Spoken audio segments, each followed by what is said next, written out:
let's take you from what's going on with Ian southeast Louisiana. From here, we're going to go all the way up into what we have there from the visible satellite imagery earlier. This was just as it's made its way on shore. And you can see that maybe as you went through a bit of the eye wall replacement right before we made its way on shore, you can see it got a little bit in the way of some really big storm activity, kind of the north and west side to that. And that may have helped to just decrease it a bit from those maximum winds that have been detected at 150 miles per hour to down just a bit. Radar imagery does show and also says that the city of Fort Myers itself may have been spared the worst. You can see by the most intense rain has been just on the north side to Port Charlotte here. And I had heard reports from those flying in the Hurricane Hunters. This is some of the most intense lightning they've seen surrounding the eye wall here than previous storms, at least by one report in the past 6 years. Tornado watch is still up now for the East Coast, so those outer bands, when you get the influence of the counterclockwise circulation that head in kind of from an east to west motion, we have still a tornado potential.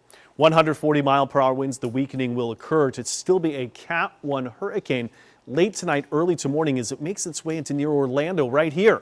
Not being tropical storm status until we're getting more into Friday throughout the day, and could maintain this. And I'm going to watch what happens over open water in the Atlantic if that happens, and might strengthen it a little bit more, but we feel that the wind shear is going to kick in still with the speed to that, and then the vertical nature of the storm still might not consider much in the way of reformation or strengthening, but we'll have to watch it.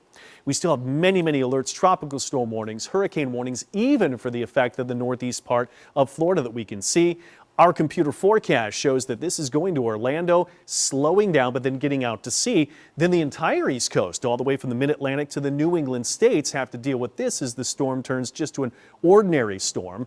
And incredible rainfall rates and totals as it's slow to move. Still forecasts upwards of near 20 inches of rain near Orlando. And then as it moves up the coast, we still have rain totals closer to the coast that could be upwards of, beyond these 2 and 3 inch totals that are more in the order of maybe 5 inches to even more to maybe 10 plus. But locally, we've actually been spared anything from this in the way of devastating weather. That's been good. Of course, it's been the breezes and just wind and fire danger. Comfortable temperatures. 80 degrees today, lower to mid 80s. And you can see that we've just had the effects of those winds being dry and mild, and it still stays that way with a bit of a northeast breeze. But that'll start to let up as we get and the storm moves away to Saturday into Sunday and this weekend, although the heat starts to make a return, but I don't think the humidity is back just yet. So we do have a wind advisory still in effect until 10 and the heightened fire danger up until 7. So still be very alert with that. If you're thinking of maybe doing an outdoor little barbecue or something like that, cookout or a fire pit, I'd still say let's keep off from that. That could be the fire danger with it. Some North Shore temps tomorrow morning might dip to upper 40s. Then we've got temperatures topping out upper 70s near 80. And then there's still a bit of a breeze. I'll call it windy tomorrow. It's not as strong. I don't feel wind advisory criteria will watch if a fire weather watch gets upgraded to even more in the way of another red flag warning. It's not right now.